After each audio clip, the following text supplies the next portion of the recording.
নমস্কার। গল্পসঙ্গীর গল্পের আসরে আপনাদের সকলকে স্বাগত জানাই। আজ আপনাদের পড়ে শোনাব উর্মিলা দেবীর লেখা গল্প লতা।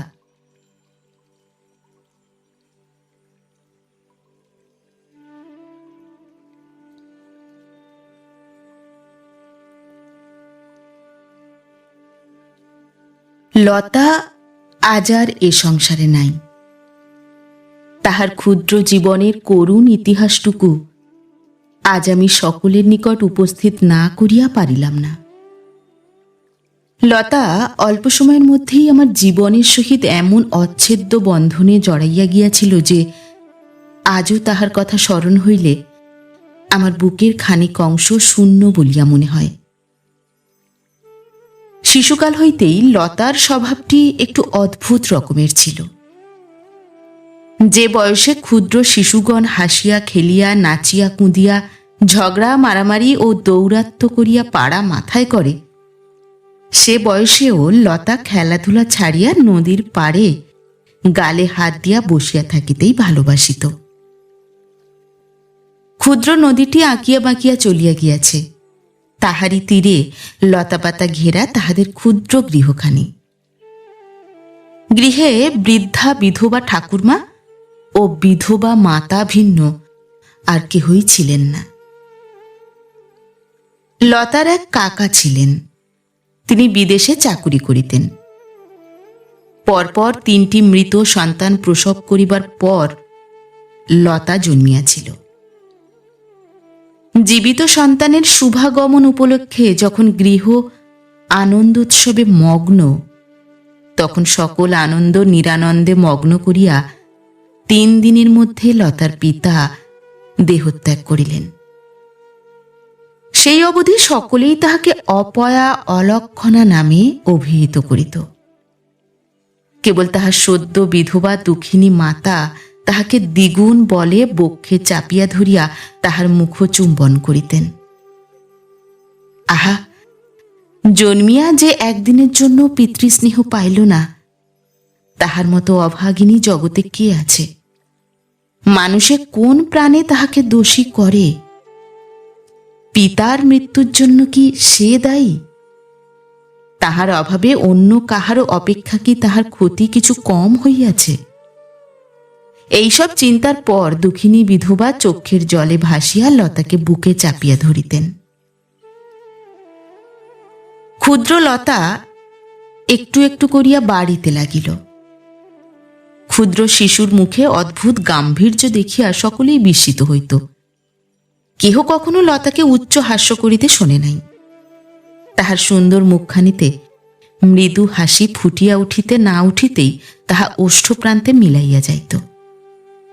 সে একা একা খেলিতেই ভালোবাসিত। পাড়ার ছোট ছোট ছেলে মেয়েরা আসিয়া তাহার সহিত খেলা করিবার জন্য আগ্রহ প্রকাশ করিত। মা যখন বলিতেন, যা না লতা, ওদের সঙ্গে খেলগে যা, তখন অনিচ্ছা সত্ত্বেও লতা উঠিত। সে মার কথায় অবাধ্য কখনো হইত না। কিন্তু পাড়ার শিশুরা যখন দেখিত লতাকে লইলে তাহাদের খেলা মোটেই জমে না, তখন তাহারা লতাকে ছাড়িয়া দিত। লতাও হাঁপ ছাড়িয়া বাঁচিত। সে প্রায়ই নদী তীরে বসিয়া গালে হাত দিয়া কি ভাবিত। ক্ষুদ্র নৌকাগুলি পাল তুলিয়া বাতাসের বেগে উড়িয়া যাইতেছে। দুধের মতো সাদা হাঁসগুলি পালে পালে সারি সারি সাঁতার কাটিয়া চলিয়াছে। ঝাঁকে ঝাঁকে পাখিগুলি কলরব করিতে করিতে মাথার উপর দিয়া উড়িয়া যাইতেছে। লতা বসিয়া এই সকল দেখিতে ভালোবাসিত। পরপারের ঘন বিন্যস্ত বৃক্ষশ্রেণীর মধ্য দিয়া অপরিসর রাস্তা। সেই রাস্তা দিয়া দলে দলে স্ত্রীলোকগণ কলসি কক্ষে জল তুলিতে ও স্নান করিতে আসিত। তাহারা জলে নামিয়া ঝাঁপাঝাঁপি করিত, হাসি গল্প কলহ বিবাদ করিত। কেহ কেহ বা উহার গায়ে জল ছিটাইয়া দিয়া হাসি ঠাট্টা করিতেছে। লতা বড় বড় চোখ দুটি বিস্ময়ে বিস্ফারিত করিয়া তাহাদের রকম সকল দেখিত। মাঝে মাঝে সে আঁচল করিয়া ফুল তুলিয়া আনিত। জলে পা ডুবাইয়া ঘাটে বসিয়া ঠাকুরের জন্য মালা গাঁথিত। গাঁথিতে গাঁথিতে অর্ধগ্রথিত মালা তাহার শিথিল হস্তচ্যুত হইয়া কখন যে পড়িয়া যাইত তাহা সে নিজেই জানিত না। তাহার এই সকল ভাব দেখিয়া পাড়ার স্ত্রীলোকগণ বোকা মেয়ে, হাবা মেয়ে নামে তাহাকে অভিহিত করিত। সে তাহার ঠাকুমার কাছে বড় ঘেঁষিত না। পুত্র শোকাতুরা বৃদ্ধা এই অলক্ষণা নাতিনীটিকেই তাহার পুত্রের মৃত্যুর একমাত্র কারণ জানিয়া প্রথম হইতেই তাহার উপর বিরূপ হইয়াছিলেন। সময়ের সঙ্গে সঙ্গে তাহার সেই ভাবের পরিবর্তন হওয়ার কোনো লক্ষণই দেখা গেল না। লতা যদি অন্যান্য শিশুদিগের মতো হাসির লহর তুলিয়া দুষ্টামি ও নানারূপ ফন্দি করিয়া তাহার ঠাকুরমার চিত্ত জয় করিবার চেষ্টা করিত, তাহা হইলে কি হইত বলা যায় না। কিন্তু লতারও সে বিষয়ে কোনো চেষ্টা দেখা গেল না। তাহার ক্ষুদ্র শিশু প্রাণে এই নিকটতম আত্মীয়ার সম্বন্ধে একটা ভীতির ভাবই লক্ষিত হইত।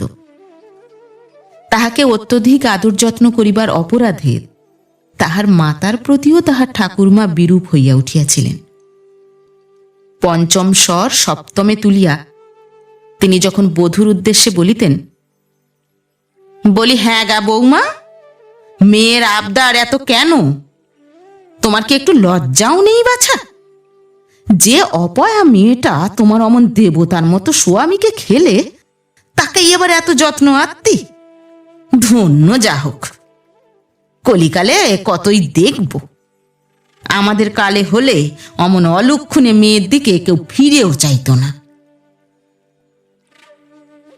তখন ক্ষুদ্র শিশু ঠাকুরমার কথার অর্থগুলি না বুঝিলেও মাতার অঞ্চলের আড়াল হইতে বিস্ময় বিস্ফারিত নেত্রে তাহার বিরক্তিপূর্ণ মুখের দিকে চাহিয়া থাকিত।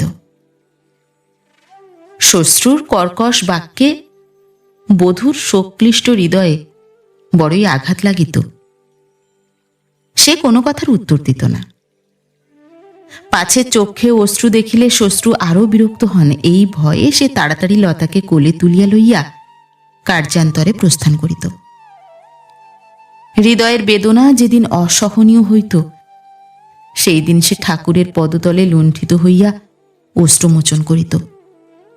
সজল নয়নে যুক্ত করে বলিত, ঠাকুর, পিতৃহীনের পিতা তুমি, আমার এই পিতৃহীনা শিশুর মঙ্গল করো। ক্ষুদ্র লতা আর কিছু না হইলেও ইহা বুঝিত ঠাকুরমা তাহার স্নেহময়ী মাতাকে তিরস্কার করিতেছেন। তাই ঠাকুরমার প্রতি তাহার মন আরো বিরূপ হইয়া উঠিত। লতার গাম্ভীর্যের বাঁধ ভাঙিত তাহার মাতার নিকট। সমস্ত দিবসের পরিশ্রমের রাত্রে যখন তাহাদের ক্ষুদ্র শয্যার উপর তাহার মাতা তাহাকে বক্ষে টানিয়া লইতেন, তখন লতার মনের বাঁধন খুলিয়া যাইত। মাতার বুকে মুখ লুকাইয়া সে তাহার ক্ষুদ্র জীবনের ক্ষুদ্র ক্ষুদ্র সুখ দুঃখের কথাগুলি মায়ের কাছে বলিত। তারপর নানা রূপ প্রশ্ন করিয়া তাহাকে বিপর্যস্ত করিত। এইরূপে লতা কৈশোরে পদার্পণ করিল। তাহার স্ফুটনোন্মুখ দেহে লাবণ্য উথলিয়া পড়িত। নির্নিমেষ নেত্রে তাহার প্রতি চাহিয়া চাহিয়া মাতা মনে মনে বলিতেন, আজ তুমি কোথায় প্রভু? যে 5 দিনের শিশুকে আমার কোলে ফেলিয়া দিয়া গিয়াছিলে, আজ তাহাকে দেখিলে যে তোমার হৃদয় গর্বে ও আনন্দে পূর্ণ হইত। 12 বর্ষীয়া লতা নিঃশব্দে গৃহকার্য করে, ঠাকুরমার পূজার ফুল তোলে, গৃহকর্মে মাতার সহায়তা করে, গোপীনাথের পূজার আয়োজন করিয়া দেয়। এখনো তাহার বদনে তেমনই গাম্ভীর্য, নয়নে তেমনি উদাস দৃষ্টি। তাহার ঠাকুরমাও এখন তাহার উপর সদয়। লতার বিবাহের বয়স উত্তীর্ণ প্রায়, কিন্তু বিবাহের চেষ্টা ও উদ্যোগ করে কে? তাহার খুল্লতা তো বিদেশে থাকেন, 2-3 বৎসর অন্তর বাড়ি আসেন। কনিষ্ঠ পুত্রবধূর সহিত বৃদ্ধা শ্বশ্রুর কখনো বনাবনি হইত না, সুতরাং পুত্রের কর্মস্থানে তিনি কখনো যাইতেন না। পুত্র মাসে মাসে খরচের অর্থ প্রেরণ করিয়াই নিশ্চিন্ত থাকিতেন।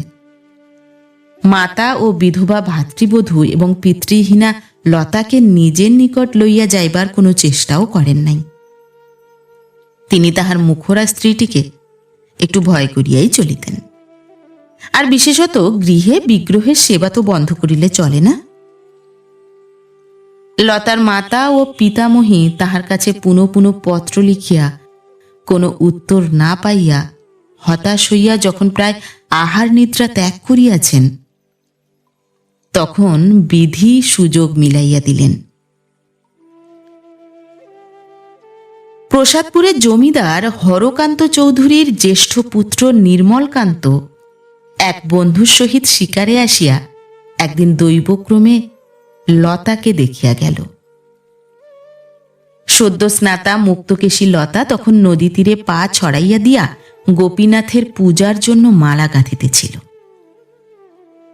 3 দিন পর জমিদার গৃহ হইতে বিবাহের প্রস্তাব লইয়া যখন লোকজন আসিল, তখন লতার মাতা রন্ধন কার্যে ব্যাপৃতা ছিলেন।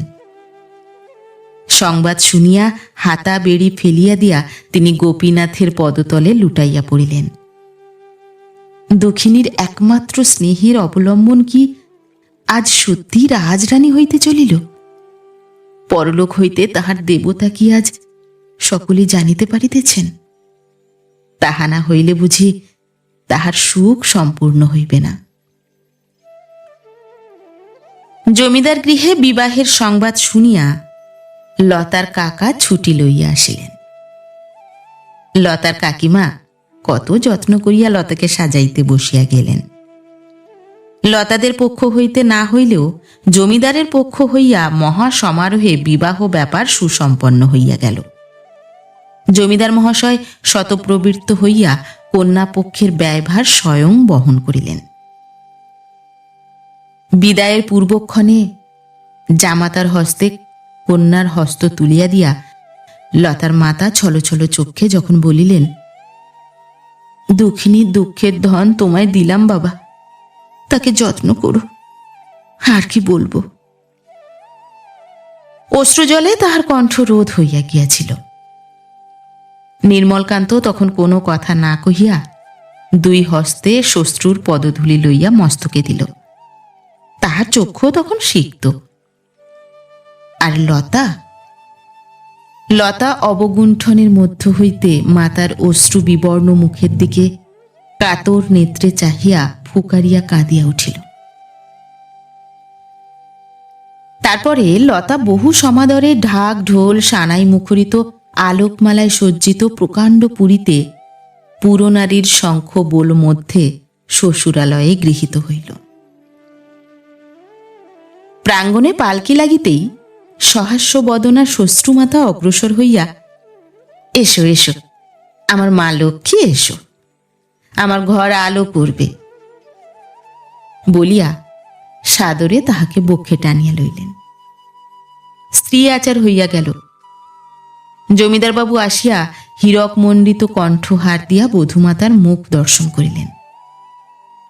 আনন্দ গদগদ কণ্ঠে বৃদ্ধ বলিলেন, আজ 10 বৎসর মা হারা হয়েছি, আজ আবার মা ফিরে পেলাম। কেমন মা, এই বুড়ো ছেলের মা হতে পারবে তো? লজ্জারক্ত নববধূ লতা অবনত মস্তক আরো অবনত করিল। ফুলশয্যার রাত্রে স্বামী স্ত্রীর প্রথম আলাপ হইল। ফুলশয্যার স্ত্রী আচারাদি সমাপনান্তে আত্মীয়গণ গৃহত্যাগ করিলে পর শয্যা প্রান্তে উপবিষ্টা অবগুণ্ঠিতা লতার অবগুণ্ঠন উন্মোচন করিয়া দিয়া নির্মল তাহার মুখখানা তুলিয়া ধরিয়া সস্নেহে তাহার দিকে চাহিল। লতাও চকিতে একবার স্বামীর প্রতি চাহিয়া পুনরায় দৃষ্টি অবনত করিল। হাসিয়া নির্মল বলিল, কেমন লতা, আমাদের বাড়িতে এসে তোমার কোনো কষ্ট নেই তো? লতা বড় বোকা মেয়ে। স্বামীকে যে লজ্জা করিতে হয় তাহা সে একেবারেই জানিত না। বিস্মিত নেত্রে স্বামীর মুখের দিকে চাহিয়া লতা বলিল, কষ্ট? কই, কষ্ট কিছু নেই তো। তবে মার জন্য বড় মন কেমন করে। বলিতে বলিতে লতার বড় বড় চক্ষু দুটি জলে ভরিয়া উঠিল। সাদরে তাহার অশ্রু মোচন করিয়া দিয়া তাহাকে বুকে টানিয়া লইয়া নির্মল বলিল, শিগগিরই তো মায়ের কাছে যাবে লতা, কেঁদো না। ছি, লক্ষ্মীটি, তুমি কাঁদলে আমার বড় কষ্ট হয়। অষ্টমঙ্গলা হইয়া গেলে লতা পুনরায় পিত্রালয়ে গেল। নির্মলও এবার সঙ্গে গেল। সেদিন লতার বড় আনন্দ। মাতার বক্ষে ফিরিয়া আসিয়াছে, আবার সঙ্গে স্বামী। লতা এই কয়দিনেই স্বামী চিনিতে শিখিয়াছিল। বাঙালির মেয়ে বড় শীঘ্র স্বামীর মর্ম বুঝিতে শেখে। পক্ষকাল শ্বশুরালয়ে থাকিয়া নির্মল বাড়ি ফিরিল। যাত্রার পূর্বে লতার নিকট বিদায় লইতে গিয়া তাহাকে বাহু বেষ্টনে লইয়া সাদরে তাহার মুখ চুম্বন করিয়া যখন নির্মল বলিল, তবে যাই লতা, আর শীঘ্র দেখা বোধহয় হবে না। আমি শিগগিরই কলকাতায় চলে যাব। বাবার ইচ্ছা এমএটা পাশ করা পর্যন্ত আর বাড়ি না আসি। আমিও মনে করি তাই ভালো। এই মুখখানার প্রলোভন বেশি। সে প্রলোভন আপাতত ত্যাগ করতে না পারলে পরীক্ষায় পাশ হওয়ার সম্ভাবনা নেই। আমায় ভুলো না লতা, চিঠি লিখো, আর আমার বাবা ও মায়ের যত্ন করো। তখন স্বল্পভাষিণী লতা স্বামীর বুকে মুখ লুকাইয়া ফুঁপিয়া ফুঁপিয়া কাঁদিল।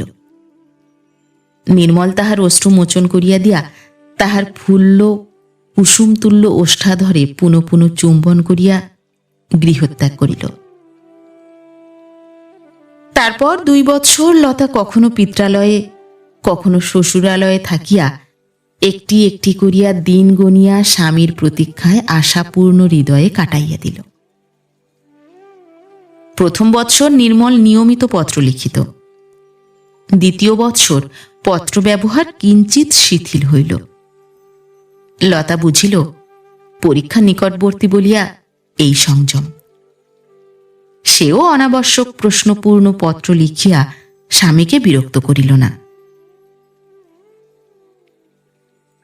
2 বৎসর পর এমএ পাশ করিয়া নির্মলকান্ত হুগলি কলেজের প্রফেসরি লইয়া গৃহে ফিরিল। জমিদারের পুত্র হইলেও সে নিষ্কর্মী বসিয়া থাকিতে একেবারেই নারাজ। যেদিন দীর্ঘ 2 বৎসর পর নির্মলকান্ত গৃহে প্রত্যাগমন করিল, সেদিন লতা যে কিভাবে সময় কাটাইল তাহা সে নিজেই জানিল না। জমিদার গৃহে বধূর গৃহকর্ম করিতে হয় না। তাস খেলিয়া গল্প করিয়াই তাহাদের সময় কাটাইবার কথা, কিন্তু গ্রাম্য বালিকা আজকালকার মেয়েদের মতো শেয়ানা নয়। সে শ্বশুর শাশুড়ির সেবার ভার স্বহস্তে গ্রহণ করিয়াছিল। স্বামীর অনুরোধ, বাবা মার যত্ন করো, সে মাথায় পাতিয়া লইয়াছিল। তাহার নিপুণ হস্তের সেবা পাইয়া বৃদ্ধ জমিদার একেবারে শিশুর মতোই বধূর হস্তে নিজেকে সমর্পণ করিয়াছিলেন। তিনি যখন অন্তঃপুরের দ্বারদেশে আসিয়া মামনি বলিয়া ডাকিতেন, তখন সহস্র কার্যে আবদ্ধ থাকিলেও লতা সব ফেলিয়া আসিয়া শ্বশুরের সম্মুখে দাঁড়াইত। তিনিও আদর করিয়া তাহাকে নিকটে টানিয়া লইয়া, আজ তোমার এই লোভী ছেলেটির জন্য কি রেঁধেছ মা? কিংবা অমুক ব্যঞ্জনটা রেঁধো মা মনি, ওটা তোমার হাতে যেমন হয় তেমন আর কারো হাতে হয় না। আজ আমার পুজোর সাজ তুমি করনি না মা? আমি আগেই জানি। আমার মায়ের হাতে কি অমন বিশ্রী সাজ হতে পারে? আজ আমার ভালো করে পূজাই হয়নি, কাল থেকে সব কাজ ফেলে তুমি আমার পূজার সাজ করবে, কেমন মামুনি? লতা অমনি আনন্দোৎফুল্ল বদনে মৃদুস্বরে বলিত, হ্যাঁ। লতা দরিদ্রের গৃহে প্রতিপালিতা। অল্প বয়সেই রন্ধনাদি গৃহকর্ম করিতে শিখিয়াছিল। সে প্রত্যহ স্বহস্তে রন্ধন করিয়া শ্বশুর ও সকলকে তৃপ্তিপূর্বক ভোজন করাইত। জমিদারের প্রকাণ্ড পুরী, নিকট ও দূর সম্পর্কীয় বহুবিধ আত্মীয় স্বজনে পরিপূর্ণ থাকিত। লতা সাধ্যমতো তাহাদের সকলেরই পরিচর্যা করিত। তাহারাও তাহার সেবায় প্রীত হইয়া তাহাকে লক্ষ্মী বউ নামে অভিহিত করিয়াছিলেন। নির্মলকান্ত দীর্ঘ 2 বৎসর পর বাড়ি আসিতেছে। জমিদার গৃহে আজ আনন্দ উৎসব। ভোর হইলেই প্রকাণ্ড প্রকাণ্ড জাল লইয়া জেলেরা আসিয়া পুকুরে জাল ফেলিল। জমিদার মহাশয় স্বয়ং উপস্থিত থাকিয়া বড় বড় কয়েকটি মাছ রাখিয়া অন্যান্য সব মাছ পুনরায় ছাড়িয়া দিয়া হইলেন। জমিদার গৃহিণী স্বয়ং অদ্য রন্ধনশালায় উপস্থিত আসিয়া রন্ধনাদির তত্ত্বাবধান করিতেছেন এবং মা লক্ষ্মী এটা করো ওটা করো বলিয়া লতাকে উপদেশ দিতেছেন। দীর্ঘকাল প্রবাসে থাকিয়া পুত্র গৃহে প্রত্যাগমন করিলে মাতার হৃদয়ে যে আনন্দের তরঙ্গ ওঠে তাহার তুলনা এই জগতে কোথায়। তিনি সকল কর্মে ব্যাপৃত থাকিলেও শকটের শব্দ শুনিবার জন্য তাহার কর্ণদয় উদ্গ্রীব হইয়া আছে। মদন গোয়ালা জমিদার বাড়ির বংশানুক্রমিক গোয়ালা। ফরমায়েশি দই লইয়া উঠানে প্রবেশ করিয়া বলিল, মা ঠাকুরন, দই এনেছি গো। এই দইখানা দাদাবাবুর জন্য ভিন্ন করে পেতেছি। তিনি মোর দই খেতে বড় ভালোবাসে। আহা, 2 বৎসর দাদাবাবুর মুখ দেখিনি। তিনি কখন আসবে গো? সহাস্য বদনে গৃহিণী বলিলেন, এই এলো বলে। বেলা 10টার ট্রেনে আসবার কথা। বাড়ি পৌঁছতে বোধহয় 11টা হবে। তা 10টা বোধহয় বাজে। দূর সম্পর্কিয়া এক ভাগিনেয় বধূ বঁটি পাতিয়া আলু কুটিতেছিলেন। তাহাকে লক্ষ্য করিয়া গৃহিণী বলিলেন, রাঙা বউ, দই কখানা ভাঁড়ারে তুলে রাখো বাছা। কামিনী, মদনকে খান কয়েক পুকুরের মাছ দিয়ে দাও তোমা। লতা ভাঁড়ার ঘরের এক কোণে বসিয়া শাশুড়ির নির্দেশ মতো ঠাকুরের বাল্যভোগের ক্ষীর, ছানা, মাখন ইত্যাদি সমস্ত দ্রব্যাদি গুছাইতেছিল। সে ধীরে ধীরে শাশুড়ির নিকটবর্তী হইয়া মৃদুস্বরে বলিল, 2খানা দই নিরামিষ ঘরে দিয়ে এলে হয় না মা? শাশুড়ি হাসিয়া বলিলেন, ঠিক বলেছ মা লক্ষ্মী। আমার কি সব কথা চাই এখন মনে থাকে? যাও তোমা, রাঙা বউকে বলে এসো। আর সন্দেশ বুঝি এখনো আসেনি? এরা যে কি করে, সময় মতো কিছুই আর এদের দিয়ে হয় না। মৃদুস্বরে লতা বলিল, আমি দেখছি মা। লতা সংবাদ লইয়া জানিল সন্দেশ বহুক্ষণ আসিয়াছে। সে 2 হাঁড়ি দই ও কিছু সন্দেশ নিজ হস্তে নিরামিষ ঘরে পৌঁছাইয়া দিয়া আসিয়া শাশুড়িকে জানাইল সন্দেশ আসিয়াছে। তিনি নিশ্চিন্ত হইলেন। লতাও নিশ্চিন্ত হইয়া তখন তাহার নিয়মিত রন্ধন কার্যে নিযুক্ত হইল। আজ স্বামী প্রথম তাহার হাতের রান্না খাইবেন। লতা কত রকম করিয়া কত ব্যঞ্জন রাঁধিল, তবু তাহার তৃপ্তি নাই। কেবলই মনে হইতেছে এটা ভালো হয় নাই, ওটা ভালো হয় নাই। যত্ন করিয়া স্বহস্তে রন্ধন করিয়া স্বামীকে খাওয়াইতে বড় সুখ। এ সুখের স্বাদ যে কখনো পায় নাই, তাহার বড় দুঃখ। লতা রাঁধিতে রাঁধিতে এই কথাই ভাবিতেছিল। এমন সময় বহির্বাটিতে কোলাহল উঠিল, ছোটবাবু এসেছে, ছোটবাবু এসেছে। লতার বুকের রক্ত দ্রুত চলিতে লাগিল। সে স্বামীর নিরাপদ প্রত্যাগমনের জন্য দেবতার উদ্দেশ্যে ভূমিষ্ঠ হইয়া প্রণাম করিল। তারপর তার সময়টা যে কেমন করিয়া কাটিল তা সে জানিল না। নির্মলকান্ত আহারে বসিলে তাহার শাশুড়ি যখন তাহাকে ডাকিয়া বলিলেন, মা লক্ষ্মী, তোমার রান্না তরকারি দিয়ে যাও, তখন সহস্র চেষ্টায়ও সে উঠিতে পারিল না। তাহার পা দুখানা যেন অবশ হইয়া গিয়াছে। বামুন ঠাকুরন আসিয়া ব্যঞ্জন পরিবেশন করিল। রাঙা বউ আসিয়া হাসিয়া বলিল, তোর কি হয়েছে নতুন বউ? উঠতে কি পারিস না? যা না, ওই ঘরের দরজার ফাঁক দিয়ে একটু দেখে আয়, সে ঘরে এখন কেউ নেই। যা, জন্ম সার্থক করে আয়। সে কোনো উত্তর দিল না। তাহার বাকশক্তিও যেন কে অপহরণ করিয়া লইয়াছে। রাঙা বউ তাহার হাত ধরিয়া অনেক টানাটানি করিল। অবশেষে ব্যর্থ মনোরথ হইয়া বিরক্ত হইয়া চলিয়া গেল। আহারে বসিয়া নির্মলের চঞ্চল চক্ষু দুটি যেন কিসের আশায় ব্যস্ত হইয়া এদিক ওদিক করিতেছিল, কিন্তু চক্ষুর আশা পূর্ণ হইল না। নিরাশ হইয়া তাহা আবার ভাতের থালার দিকে দৃষ্টি নিবদ্ধ করিল। ঠিক সেই সময়ই মাতা ডাকিলেন, মা লক্ষ্মী, তোমার রান্না তরকারি দিয়ে যাও। কিন্তু হায়, মা লক্ষ্মীর পরিবর্তে বামুন ঠাকুরন গেল। আহারান্তে আচমন করিয়া নির্মলকান্ত বলিল, আমি তবে এখন একটু বৈঠকখানায় যাই মা, অনেক লোক আমার সঙ্গে দেখা করবার জন্য বসে রয়েছে। বাবার কি খাওয়া হয়নি? না, তার এখনো পুজো হয়নি। তুমি বেশিক্ষণ বাইরে থেকো না বাবা, কাল রাত্রে ঘুম হয়নি, আজ দুপুরে একটু ঘুমুতে হবে।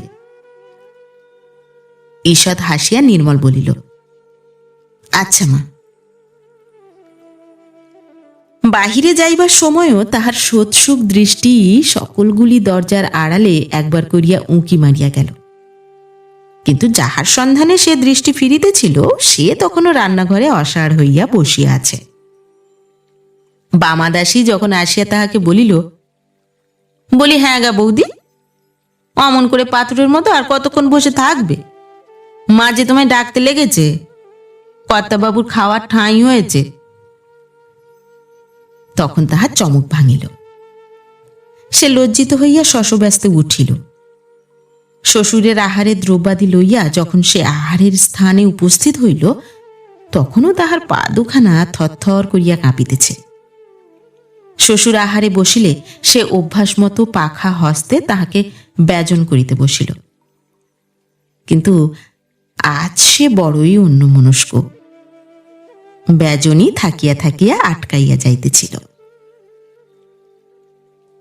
আহারান্তে নিত্যকার মতো শাশুড়ির পদসেবা করিবার জন্য তাহার গৃহে প্রবেশ করিলে তিনি বলিলেন, আজ আর দরকার নেই মা, আজ তুমি বরং তোমার মার কাছে চিঠি লেখো গিয়ে, অনেকদিন তো চিঠি লেখনি। লজ্জায় লতার মুখখানা রাঙা হইয়া উঠিল। সে শাশুড়ির কথার অর্থ বুঝিয়াছিল। কম্পিত পদদ্বয় টানিতে টানিতে লতা তাহার শয়ন গৃহদ্বারে উপস্থিত হইল। ঈষৎ মুক্ত দ্বারাভ্যন্তর দিয়া সে দেখিল স্বামী শয্যায় শয়ান। সে একটু ইতস্তত করিয়া গৃহ প্রবেশ করিল। শয্যা প্রান্তে নির্মল নিমিলিত নেত্রে শয়ান, দেখিয়া বোধ হইল নিদ্রিত। লতা অতি সন্তর্পণে গিয়া শয্যার অপর প্রান্তে চুপ করিয়া বসিয়া রহিল। সে এখন কি করিবে ঠিক বুঝিতে পারিল না। একটু অভিমানও যে না হইল তাহা নয়। সে অঞ্চল প্রান্ত খুঁটিতে খুঁটিতে আকাশ পাতাল কত কি ভাবিতে লাগিল। সহসা শয্যা ঈষৎ নড়িয়া উঠিল। পরক্ষণেই দুখানি বিশাল বাহুর কঠিন বেষ্টনে সে আবদ্ধ হইয়া পড়িল। আবেশবিহ্বল লতাকে বুকে টানিয়া লইয়া স্বামী চুম্বনের পর চুম্বনে সেই সুন্দর মুখখানা প্লাবিত করিয়া দিলেন। আনন্দে অর্ধমূর্ছিত প্রায় লতা নিমিলিত নেত্রে সেই আনন্দ উপভোগ করিল। লতাকে যখন আমি প্রথম দেখি তখন সে স্বামীর সহিত হুগলিতে আসিয়াছে। পুত্রের অযত্ন হইবে বলিয়া জমিদার ও তাহার গৃহিণী বধূকে পুত্রের নিকট পাঠাইয়া দিয়াছিলেন।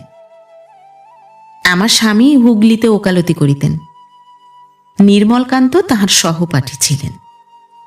তিনি বিএ পাশ করিয়া বিএল পড়েন ও নির্মলকান্ত এমএ পাশ করিয়া প্রফেসর হন। ইহাদের এই বন্ধুত্বের সূত্রে লতার সহিত আমার পরিচয় হয়। তাহার পূর্ববর্তী জীবনের আশৈশব সকল কথা আমি কতক লতার নিজ মুখে এবং কতক লতার মাতার মুখে শুনিয়াছিলাম। প্রথম পরিচয়েই আমি লতার প্রতি আকৃষ্ট হইয়াছিলাম। তাহাকে দেখিলে মনে হইত সে যেন এ পৃথিবীর কেহ নয়। তাহার সুন্দর মুখখানিতে এমনই একটি পবিত্র ভাব ছিল। তাহার মধ্যে এমন একটা অটল গাম্ভীর্য ছিল যে নিতান্ত লঘু প্রকৃতির মানুষও তাহার নিকট নতমস্তক হইত। অন্যদিকে তাহার প্রকৃতি শিশুর মতো সরল ছিল। আমার স্বামী মাঝে মাঝে বলিতেন, নির্মলের স্ত্রী যেখান দিয়ে হেঁটে যায় সেখানটা যেন পবিত্র হয়ে যায়। সত্যি তাহাকে দেখিলে ঐরূপ মনে হইত। শিশুকাল হইতেই আমার দৃষ্টি সকল বিষয়ে অত্যন্ত তীক্ষ্ণ ছিল। আমি ক্রমে লতার অন্তরের পরিচয় পাইতে লাগিলাম। তাহার সমগ্র সদ্গুণের মধ্যে একটি গুণের অভাব দেখিয়া আমি প্রাণে বড় আঘাত পাইতাম। সেটি কি? সেটি মানুষের সকল প্রকার ক্ষুদ্র বৃহৎ দুর্বলতার প্রতি ক্ষমার অভাব। তাহার কোমল হৃদয় সেখানে পাষাণের ন্যায় কঠিন হইত। সে সেখানে বিচার যুক্তিতর্ক কিছুই মানিত না। তাহার সহিত মাঝে মাঝে এই বিষয় লইয়া বাক বিতণ্ডা হইত। আমি বলিতাম, লতা, ক্ষমা জিনিসটা বড় সুন্দর। সে জিনিসটা আমাদের প্রাণকে বড় সুন্দর, বড় উচ্চ করে। মানুষের দুর্বলতাকে ক্ষমা করতে চেষ্টা করাই উচিত। লতা বলিত, কেন দিদি? ভগবান সকলকেই বিবেক বলে একটা জিনিস দিয়েছেন। তা সত্ত্বেও যে বিপথে যাবে তাকে কেন ক্ষমা করব? আমি বলিলাম, লতা, মানুষ কি অবস্থায় কি অভাবে কোন পথে যায় তা আমরা কি করে জানব? মানুষের জীবনে কত প্রতিকূল অবস্থা আসে, কত প্রলোভন আসে, বন্ধুরূপে কত শত্রু আসে। অত্যন্ত সবল চিত্ত মানুষ না হলে সে সকল উপেক্ষা করতে পারে না। ভেবে দেখো, সে সময়ে যদি একজন মানুষকে তার আত্মীয় স্বজন বন্ধু বান্ধব সকলেই ত্যাগ করে, তবে কি সে ক্রমেই নরকের পথেই অগ্রসর হয় না? আমার মনে হয় সে সময়ে তাকে তার দুর্বলতা থেকে অতি সহজে তুলে নেওয়া যায়। লতা বলিত, তুমি যা বলছো তা বুঝতে পারি, কিন্তু পাপকে যদি কেবল ক্ষমাই করব, তবে পাপের সংহার কোথায়? আমি হাসিয়া বলিতাম, লতা, আমি এ কথা বলছি না যে পাপের সংসর্গ মানুষ ত্যাগ করবে না কিংবা পাপকে ঘৃণা করবে না, কিন্তু অগ্রপশ্চাৎ বিবেচনা না করে, ক্ষুদ্র বৃহৎ বিচার না করে মানুষকে বিচার করা উচিত নয়। লতা, আমার বাবা অত্যন্ত নির্মল চরিত্রের লোক ছিলেন। তাহার শিশুর মতো সরলতা দেখে লোকে মুগ্ধ হয়ে যেত, কিন্তু মানুষের দুর্বলতা সম্বন্ধে তার যে উদারতা ছিল তার কারো মধ্যে বড় দেখতে পাই না। তিনি বলতেন, মানুষের দুর্বলতাকে ক্ষমা করে তাকে বুকে তুলে নিতে পারলে তাকে নরক থেকে উদ্ধার করা যায়, কিন্তু তাকে ঘৃণা করে দূরে সরে থাকলে সে আরো নিচে নেমে যায়। এ কথা কখনো ভুলো না রমা। তার সেসব অমূল্য উপদেশ কতটুকুই বা গ্রহণ করতে পেরেছি। তবু যে দুই একটা কথা বলি, সে তাঁর সেই জ্ঞান সাগরের দুই একটি বুদবুদ মাত্র। লতা আমার কথা বুঝিয়াও বুঝিত না। তার ওই এক কথা ছিল, ওসব মুখের কথা দিদি, কাজে কি কেউ তা পারে? কাল যদি তুমি শোনো তোমার স্বামী একটা অত্যন্ত নীচ কার্য করেছেন, তুমি কি তাকে এক কথাই ক্ষমা করতে পারবে? তাহলে আর আত্মসম্মান বলে জিনিস এ সংসারে কোথায় রইল দিদি? লতার এই ভাবে আমি বড় ব্যথিত হইতাম, এবং এই জন্য সে জীবনে বহুতর অশান্তি ভোগ করিবে এ বিশ্বাস আমার হৃদয়ে বদ্ধমূল হইয়াছিল। হায়, তখন কিন্তু স্বপ্নেও ভাবি নাই আমার এই ভবিষ্যৎবাণী কি ভীষণভাবে সফল হইবে। 2 বছর পরের কথা। আমার মাতার প্রাণ সংশয় পীড়ার কথা শুনিয়া পিত্রালয়ে গিয়াছিলাম। আমার ক্রোড়ে তখন 6 মাসের একটি ক্ষুদ্র শিশু। মা আমার প্রায় 8 মাস রোগ যন্ত্রণা ভোগ করিয়া স্বর্গারোহণ করিলেন। ইহার মধ্যে আর মাকে ছাড়িয়া যাইতে পারি নাই। হুগলি হইতে স্বামীর নিয়মিত পত্রে সকলের সংবাদ পাইতাম। লতাও মধ্যে মধ্যে পত্র লিখিত। পত্রগুলির প্রতি পংক্তিতে তাহার পরিপূর্ণ সুখের আভাস ফুটিয়া উঠিত। আমি পত্রগুলি পড়িয়া বড়ই সুখী হইতাম। সত্য কথা বলিতে কি, লতাকে আমি ছোট ভগিনীর মতোই ভালোবাসিতাম। আমার হুগলি ত্যাগের 2 মাস পর লতার পত্রে একটি শুভ সংবাদ পাইয়া বড়ই প্রীত হইয়াছিলাম। মার শ্রাদ্ধাদি কার্য শেষ হইয়া গেলে সুদীর্ঘ 9 মাস পরে গৃহে ফিরিলাম। শুনিলাম লতাকে লইতে তাহার পিত্রালয় হইতে লোক আসিয়াছে। আগামী পরশু ভালো দিন, সে সেই দিনে রওনা হইবে। বৈকালে লতাকে দেখিতে গেলাম। লতার মুখে এবার নতুন সৌন্দর্য দেখিলাম। তাহার অবস্থানুযায়ী ম্লান ও পাণ্ডুর মুখে একটি নতুন ভাব ফুটিয়া উঠিয়াছে। ইহাই মাতৃত্বের প্রথম নিদর্শন। আমাকে দেখিয়া লতা হাত ধরিয়া শয়নগৃহে লইয়া গেল। আমার পাশে বসিয়া আমার গলা ধরিয়া সে কিছুক্ষণ নীরবে রহিলে আমি জিজ্ঞাসা করিলাম, বাপের বাড়ি যাচ্ছিস নাকি? মৃদু হাসিয়া লতা বলিল, হ্যাঁ দিদি, মা নিতে লোক পাঠিয়েছেন। উনি প্রথমে দিতে চাননি, কিন্তু শ্বশুর শাশুড়িও যেতে লিখেছেন। ওর একা একা বড় কষ্ট হবে। তোমাদের উপর নির্ভর করেই যাচ্ছি, তোমরা খোঁজ খবর নিও। আমারও যেতে মন সরছে না দিদি, বলিয়া লতা হাসিয়া ফেলিল। আমিও হাসিয়া তাহার গলা জড়াইয়া ধরিয়া বলিলাম, তা কি আর জানি না ভাই, তোরা আবার একজন আর একজনকে ছেড়ে থাকবি? তুই গেলে নির্মল বাবুকে কি করে সামলাবো জানি না। লোকটা পাগল হয়ে না গেলে বাঁচি। সলজ্জ হাসি হাসিয়া লতা বলিল, যাও দিদি, তুমি বড় দুষ্টু। রাত্রে গৃহে ফিরিলাম। লতা যাওয়ার পূর্বে আর একবার তাহাকে দেখা দিবার জন্য বারবার অনুরোধ করিল। খোকাকে ক্রোড়ে লইয়া বারবার তাহার মুখ চুম্বন করিল। আমি তাহার পরদিন আবার যাইব বলিয়া স্বীকৃত হইয়া আসিলাম। পরদিন সন্ধ্যার সময় অন্যান্য গৃহকার্য শেষ করিয়া শ্বশ্রুমাতার জলযোগের সমস্ত গুছাইলাম। তাহার সন্ধান্বিক হইলে তাহাকে জলযোগ করাইয়া লতার নিকট যাইব স্থির করিয়াছিলাম। তাহা হইলে একটু বেশিক্ষণ লতার নিকট বসিতে পারিব বলিয়াই ওই বন্দোবস্ত করিয়াছিলাম। এমন সময়ে লতাদের বেয়ারা ভোজু দৌড়িয়া আসিয়া বলিল, আপনি শিগগির আসুন, মাইজির বড় বেমার। আমি শুনিয়া চমকিয়া উঠিলাম। কি হইয়াছে ভোজুকে ভালো করিয়া প্রশ্ন করিবার কথাও মনে হইল না। শ্বশ্রুমাতার অনুমতি লইয়া তখনই লতাদের বাড়ি গেলাম। ভোজু আমাকে একেবারে লতার শয়নগৃহে লইয়া গেল।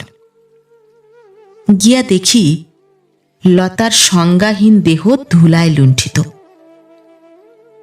কিছুই বুঝিতে পারিলাম না। ঝিকে ডাকিয়া জিজ্ঞাসা করিলাম। তাহার নিকট শুনিলাম প্রভাত হইতে লতা শুইয়াছিল, আহারাদি করে নাই। বৈকালেও ঝি আসিয়া তাহাকে তদাবস্থায় দেখিল। ঝি গৃহকার্য করিতে লাগিল। কিছুক্ষণ পর নির্মল কুমারকে গৃহপ্রবেশ করিতে দেখিয়া সে গৃহান্তরে প্রস্থান করিল। প্রায় অর্ধ ঘণ্টা পর সে কোনো গুরুদ্রব্য পতনের শব্দ শুনিয়া দৌড়িয়া আসিল। বারান্দা দিয়া আসিতে আসিতে দেখিল নির্মল সদর দরজা দিয়া বাহির হইয়া গেলেন। লতার গৃহে আসিয়া দেখিল অজ্ঞানাবস্থায় ভূতলে পতিত। সে অনেক চেষ্টা করিয়াও কিছু করিতে কৃতকার্য না হইয়া আমাকে ডাকিতে লোক পাঠাইয়াছিল। ঝির কথায়ও বিশেষ কিছুই বুঝিতে পারিলাম না। আমার স্বামীকে সংবাদ দিবার জন্য ভোজুকে পাঠাইয়া দিয়া লতার ভুলুণ্ঠিত মস্তক ক্রোড়ে লইয়া বসিয়া তাহার শুশ্রূষা করিতে লাগিলাম। দীর্ঘকাল শুশ্রূষার পর লতা চক্ষুর নিমীলন করিল, আমার মুখের দিকে চাহিয়া দেখিল। তারপর দুই বাহু দ্বারা আমার গলদেশ আকর্ষণ করিয়া আমার মুখ নিজের মুখের উপর রাখিয়া দিদি বলিয়া সে উচ্ছ্বসিত হইয়া কাঁদিয়া উঠিল। আমি তাহাকে বুকের ভিতর টানিয়া লইয়া বলিলাম, কি হয়েছে লতা, অমন করছো কেন বোন? ফুলিয়া ফুলিয়া কাঁদিতে কাঁদিতে লতা বলিল, দিদি উনি আমায় ত্যাগ করেছেন। না না, দেবতার নামে মিথ্যা কথা বলবো না। আমি হতভাগিনী ক্ষণিক মোহের বশে অন্ধ হয়ে পাগল হয়ে তাকে হারিয়েছি। এ কি শুনিলাম? আমার আশঙ্কা কি এত শীঘ্র এইভাবে সত্যে পরিণত হইল? না না, অসম্ভব, এ যে একেবারেই অসম্ভব। আমি কি শুনিতে কি শুনিয়াছি। অতি কষ্টে নিজেকে সম্বরণ করিয়া লইয়া বলিলাম, লতা সব কথা বুঝিয়ে বলো বোন, আমি যে কিছুই বুঝতে পারছি না। লতা উঠিয়া বসিল।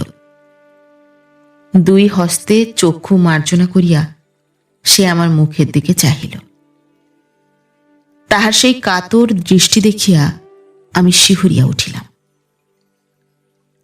লতা ধীরে ধীরে আমাকে সকল কথা বলিতে লাগিল। বলিতে বলিতে কখনো শূন্য নয়নে সে আমার প্রতি চাহিল, কখনো অশ্রুভারে তাহার কণ্ঠ রোধ হইয়া যাইতে সে অশ্রু মার্জনা করিয়া পুনরায় বলিয়া যাইতে লাগিল। পরদিন পিত্রালয়ে চলিয়া যাইবে বলিয়া লতা সমস্ত দ্রব্যাদি যথাস্থানে গুছাইয়া রাখিতেছিল। নির্মলকান্তের আলমারি ঝাড়িয়া মুছিয়া তাহার কাপড় চোপড়গুলিও গুছাইয়া রাখিয়া যাইবে মনস্থ করিয়া আলমারি খুলিল। কাপড়গুলি নাড়িতে চাড়িতে একখানা অর্ধছিন্ন পুরাতন পত্র তাহার হস্তগত হইল। পত্রখানি নির্মল কুমারের নিকট একটি স্ত্রীলোকের লেখা। পত্রখানা পরে আমি সচক্ষে দেখিয়াছিলাম। তাহার মর্ম এইরূপ, নির্মলবাবু, তুমি আর আসো না কেন? কাল সন্ধ্যার সময় আসবে বলে গেলে আর এলে না। আমি তোমার পথ চেয়ে বসেছিলুম, তুমি আমায় ত্যাগ করলে কেন? তোমার পায়ে পড়ি, দেখা দিয়ে যেও। ইতি তোমার হতভাগিনী বিনোদ। পত্রখানির তারিখ লতার বিবাহের ঠিক 1 বৎসর পরের। পত্রখানি পড়িয়া লতার আপাদমস্তক কম্পিত হইতে লাগিল। এ কি, সে যে তাহার স্বামীকে দেবতা জ্ঞানে পূজা করে, তবে এ কি? লতা যেন কিছুই বুঝিয়া উঠিতে পারিল না। পত্রখানা হাতে লইয়া সে কাষ্ঠ পুত্তলিকার মতো দাঁড়াইয়া রহিল। এই সময়ে হাসিতে হাসিতে নির্মল গৃহে প্রবেশ করিল। লতাকে এইভাবে দাঁড়াইয়া থাকিতে দেখিয়া সে বলিল, এ কি গো, অমন করে দাঁড়িয়ে রয়েছ কেন? তোমার সব গোছানো হলো? লতা কোনো কথা না বলিয়া পত্রখানা নির্মলের পায়ের নিকট ফেলিয়া দিয়া পাশ কাটাইয়া দ্রুতপদে আপনার শয়নগৃহে চলিয়া গেল। কিছুক্ষণ পর নির্মল গৃহে প্রবেশ করিল। লতা তখন শয্যা গ্রহণ করিয়াছে। নির্মল শয্যা পার্শ্বে দাঁড়াইয়া বলিল, লতা, আমার একটা কথা শোনো। আমার দিকে চাও। সব কথা শুনলে তুমি বুঝবে এতে তোমার রাগ করবার কিছু নেই। লতা ফিরিল, কিন্তু স্বামীর বাহুপাশে কিছুতেই নিজেকে ধরা দিল না। বিশাল চক্ষু দুটি নির্মলের চক্ষুর প্রতি স্থাপিত করিয়া বলিল, কি বলবে? বলবার কিছু আছে কি? বলবার কিছু থাকলে অনেক আগে নিজেই বলতে। নির্মল বলিল, অনেক কথা বলবার আছে। ধীরেন্দ্র নামে আমার সহপাঠী বন্ধুর নাম হয়তো আমার মুখে শুনেছ। ধীরেন্দ্র অত্যন্ত দরিদ্র পরিবারের একমাত্র ভরসা স্থল ছিল। লেখাপড়ায়ও সে খুব ভালো ছিল। হঠাৎ সে এই বিনোদিনীর কুহকে পড়ে অধপাতের পথ পরিষ্কার করতে আরম্ভ করে। এমনকি তাকে বিয়ে করবে বলেও নাকি স্থির করে। আমি দেখলাম এক ধীরেন্দ্রর সঙ্গে সমস্ত পরিবারটি যায়। আমি আর স্থির থাকতে পারলাম না। আমি তখন বিনোদিনীর সঙ্গে সাক্ষাৎ করে তাকে বোঝাবার চেষ্টা করতে লাগলাম। লতার দিকে চাহিয়া নির্মল দেখিল লতা একটু বিদ্রূপের হাসি হাসিল। নির্মল বলিতে লাগিল, প্রথমে সে আমাকে বিদ্রূপ করে উড়িয়ে দিল। আমি তবুও হাল ছাড়লাম না। ধীরেনের অজ্ঞাতে মধ্যে মধ্যে বিনোদিনীর সঙ্গে সাক্ষাৎ করতে যেতাম। কিছুদিন পর দেখলাম বিনোদিনীর মন একটু একটু নরম হয়েছে। তারপর সে ধীরেনকে ত্যাগ করতে সম্মত হল। আমি তাকে কিছু অর্থ দিতে গেলে সে তাহা প্রত্যাখ্যান করলে দেখে বড় আশ্চর্য হলাম। আমার মনে একটা সন্দেহ উপস্থিত হলো। আমি সেদিন থেকে আর তার কাছে যাইনি। তারপর সে ওই চিঠিখানা লিখেছিল বটে, কিন্তু লতা, তোমায় সত্যি বলছি, আমি সে চিঠির কোনো উত্তর দিইনি বা তার কাছে যাইনি। এখন সব বুঝলে তো? শুষ্ক কণ্ঠে লতা বলিল, না, একটা কথা এখনো বুঝিনি। কি সন্দেহের বশবর্তী হয়ে তুমি আর যাওনি? একটু ইতস্তত করিয়া নির্মল বলিল, বিনোদিনী আমাকে একটু একটু ভালোবাসতে আরম্ভ করেছে বলে সন্দেহ হয়েছিল। শিহরিয়া উঠিয়া দুই হস্তে কর্ণদয় আচ্ছাদন করিয়া লতা বলিল, ছি ছি, এ কথা আমার কাছে বলতে তোমার একটু লজ্জা হলো না? একটা পতিতা স্ত্রীলোক তোমাকে চিঠি লিখতে সাহস পেয়েছে, আর তুমি সেই চিঠি যত্ন করে রেখে দিয়েছ। ধিক তোমাকে। বিস্মিত হইয়া নির্মল বলিল, পত্র যত্ন করে রেখেছি কে বললে? আমার তো ও পত্রের অস্তিত্বও মনে ছিল না। কি করে কাপড় চোপড়ের সঙ্গে আলমারিতে স্থান পেয়েছিল তাও আমি জানি না। লতা আপন কথাই বলিয়া যাইতে লাগিল, আমি যখন আমার প্রাণের সমস্ত প্রেম সঞ্চিত করে তোমার জন্য অর্ঘ্য সাজিয়ে তোমার প্রতীক্ষায় বসেছিলাম, তুমি তখন একটা পতিতা স্ত্রীলোককে নিয়ে প্রেমের খেলা খেলছিলে। ছি ছি, কি লজ্জা, কি ঘৃণা! এ আঘাত পাবার আগে আমার মরণ হলো না কেন? কাতর কণ্ঠে নির্মল বলিল, তুমি এ কি বলছো? লতা, লতা, আমি তো তোমাকে ছাড়া আর কাউকে জানি না। বন্ধুকে বিপদ থেকে উদ্ধার করবার জন্য তার সঙ্গে আমার সাক্ষাৎ করতে হতো, তা নইলে সে আমার কে? কঠিন কণ্ঠে পাষাণী লতা বলিল, কে তা আমি জানি না, তবে এটুকু জানি সে তোমার কেউ না হলে এ ঘটনা তুমি আমার কাছে গোপন করতে না, নিজেই বলতে, জিজ্ঞাসাও করতে হতো না। নির্মল বলিল, এই সব ঘটনার পর ধীরে নামায় হাতে ধরে অনুরোধ করেছিল এ কথা যেন প্রকাশ না পায়। বন্ধুর কাছে কি করে বিশ্বাসঘাতক হব লতা, তাই ইচ্ছা সত্ত্বেও তোমার কাছে বলতে পারিনি। এ যে আমার নিজের কথা নয়, পরের কথা বলবার যে আমার কোনো অধিকার নেই, তুমি বুঝতে পারছো না লতা? দৃঢ় স্বরে লতা বলিল, না, আমি আর কিচ্ছু বুঝতে চাই না। যা বুঝেছি তাই আমার পক্ষে যথেষ্ট। ব্যথিত স্বরে নির্মল বলিল, লতা, তুমি কি সেই লতা? এত কঠিন তুমি? উফ, ভাবতেও পারি না। লতা, একটু বুঝতে চেষ্টা করো, না হলে আমাদের সুখ সূর্য অস্ত যেতে বেশি দেরি হবে না। কি আর বলবো। লতা বলিতে লাগিল, উনি চলে গেলেন। আমি শুয়ে শুয়ে অনেক ভাবতে চেষ্টা করলাম, কিন্তু কিছুতেই মনটাকে যেন স্থির করতে পারলাম না। যতই ভাবি ততই যেন চিঠিখানা আমার চোখের সামনে আমায় বিদ্রূপ করে নাচতে লাগলো। আর উঠতে ইচ্ছা হলো না, খেতে ইচ্ছে হলো না। উনি আজকার দিনটা আগেই ছুটি নিয়েছিলেন। স্নানাহার করে ভগবান জানেন কি খেলেন। উনি এই পাশের ঘরে গেলেন, মাঝে মাঝে পায়চারি করে বেড়াতে লাগলেন। শব্দ কানে গেল, আমি বিছানায় পড়ে রইলাম। বিকালে উনি আবার এলেন, বিছানার পাশে এসে ডাকলেন, লতা। আমি চুপ করে রইলাম। দিদি, আমি পাগল হয়েছিলাম, না হলে কি সেই আদরের ডাক উপেক্ষা করতে পারতাম? কাতর কণ্ঠে তিনি বললেন,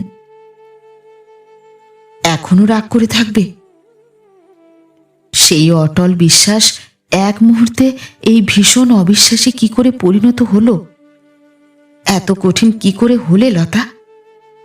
একবার বুকে এসো, একবার বলো সব ভুলে গেছো, সব অন্ধকার ঘুচে যাক। দিদি, পাষাণী আমি, নিষ্ঠুর আমি, নারী নামের অযোগ্যা আমি। তবু চুপ করে রইলাম। তিনি বাহু প্রসারিত করে আমায় বুকে টেনে নিতে এলেন।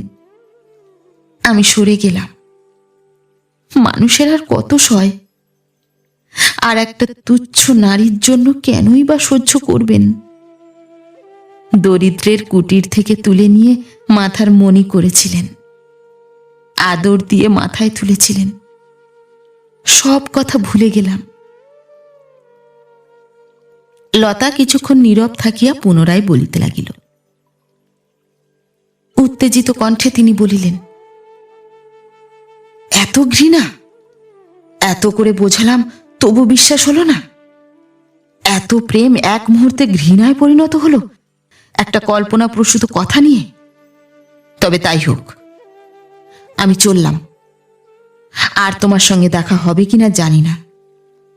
যদি ভগবান রক্ষা করেন ও তোমার ভুল তুমি বুঝতে পারো, তবেই দেখা হবে, নচেত নয়।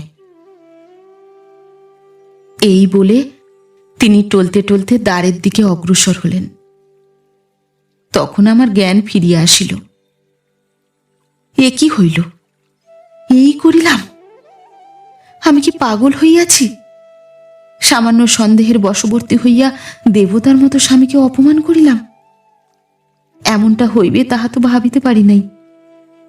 আমি শয্যা ত্যাগ করিয়া উঠিলাম, কাতর কণ্ঠে ডাকিলাম, ওগো, ফিরে এসো, আমি সব ভুলে গেছি। কিন্তু হায়, শূন্য ঘরে কথাগুলি প্রতিধ্বনিত হইয়া আমারই কানে ফিরিয়া আসিল। তিনি তৎপূর্বেই গৃহত্যাগ করিয়াছেন। ভাবিলাম তার ঘরে গিয়া পায়ে ধরিয়া ফিরাইয়া আনি, কিন্তু পা চলিল কই। অজ্ঞাত অমঙ্গল আশঙ্কায় আপাদমস্তক থরথর করিয়া কাঁপিতে লাগিল। সমস্ত পৃথিবী চক্ষের সম্মুখে নৃত্য করিতে লাগিল। পরক্ষণেই সংজ্ঞাশূন্য হইয়া পড়িয়া গেলাম। দিদি, তিনি কি আমায় ক্ষমা করিবেন না? একবার তাকে ডাকো না দিদি, পায়ে ধরিয়া ক্ষমা চাই। আমি তাহাকে সাধ্যমতো আশ্বস্ত করিয়া বলিলাম, নির্মলবাবু এখন একটু বাইরে গেছেন বোন, তিনি এলেই তোমার কাছে আসবেন। তোমায় ক্ষমা করবেন বই কি, তোমায় কত ভালোবাসেন তা কি জানো না? জানি দিদি, জানি, তাই তো এত সাহস পেয়েছি। লতার অশ্রুজলে ধরণী সিক্ত হইতে লাগিল। আমার স্বামী আসিলেন। তাহাকে নির্মলের সংবাদ লইবার জন্য পাঠাইয়া লতার নিকট আসিয়া বসিলাম।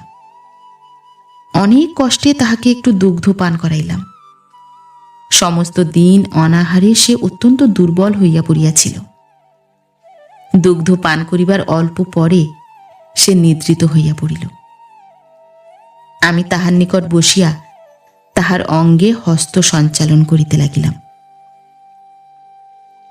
শ্রাবণ মাস, আকাশ মেঘাচ্ছন্ন। মাঝে মাঝে টিপ টিপ করিয়া বৃষ্টি পড়িতেছিল। মাঝে মাঝে সেই বিরাট অন্ধকার ভেদ করিয়া বিদ্যুৎ হাসিতেছিল। আমি আমার হৃদয়ে বিরাট অন্ধকার লইয়া চুপ করিয়া বসিয়া রহিলাম। কিছুক্ষণ পর লতা জাগিল। চক্ষু উন্মীলন করিয়া জিজ্ঞাসা করিল, তিনি কি এসেছেন দিদি? আমি মস্তক সঞ্চালন করিয়া বলিলাম, না, এখনো আসেননি, এই এলেন বলে। লতা একটি ক্ষুদ্র দীর্ঘ নিঃশ্বাস ত্যাগ করিল। তাহার সেই নিঃশ্বাসে আমার বুক ফাটিয়া যাইতে লাগিল। হায়, সরলা বালিকার অদৃষ্টে কি আছে কে জানে। আমার স্বামী ফিরিয়া আসিলেন। তিনি প্রথমেই স্টেশনে নির্মলের সংবাদ করিবার জন্য গিয়াছিলেন।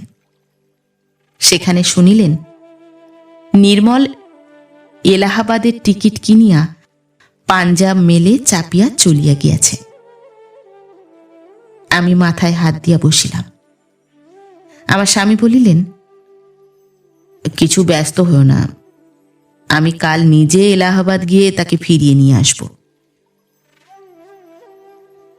লতাকে আর কিছু জানাইলাম না। বিপদের উপর বিপদ। লতা তখন অত্যন্ত অসুস্থ হইয়া পড়িয়াছে। কিছু জিজ্ঞাসা করিবার শক্তি আর তাহার নাই। আমি আর গৃহে ফিরিতে পারিলাম না। খোকাকে রাত্রে একটু দেখিবার কথা স্বামীকে বলিয়া দিয়া লতার শুশ্রূষায় নিযুক্ত হইলাম। চিকিৎসক ও ধাত্রীর জন্য লোক পাঠাইলাম। সমস্ত রাত্রি ক্লেশ ভোগের পর উষার তরুণ আলোক যখন সবেমাত্র আকাশ প্রান্তে উঁকি দিয়াছে, সেই সময়ে লতা অসময়ে একটি পুত্র সন্তান প্রসব করিল। লতার পুত্র ঠিক যেই মুহূর্তে এই পৃথিবীর সহিত তাহার সম্বন্ধ প্রথম স্থাপন করিল, ঠিক সেই মুহূর্তে একটি মালগাড়ির সহিত ঊর্ধ্বগামী পাঞ্জাব মেলের ভীষণ সংঘর্ষ হইয়া বহু যাত্রী প্রাণ হারাইল। পরদিন সংবাদপত্রে মৃতের তালিকায় সর্বপ্রথম নির্মলকান্ত রায়ের নাম প্রকাশিত হইল। লতার সব ফুরাইল।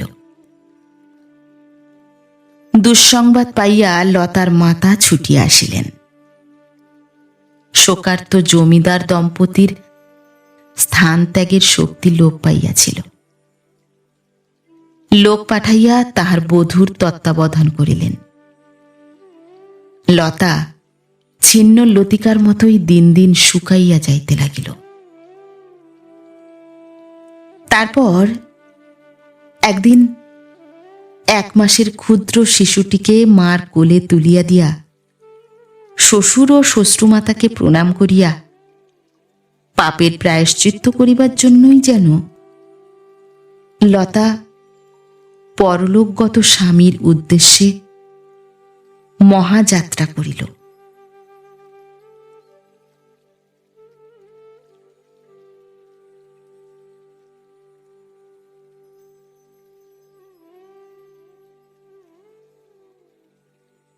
নমস্কার।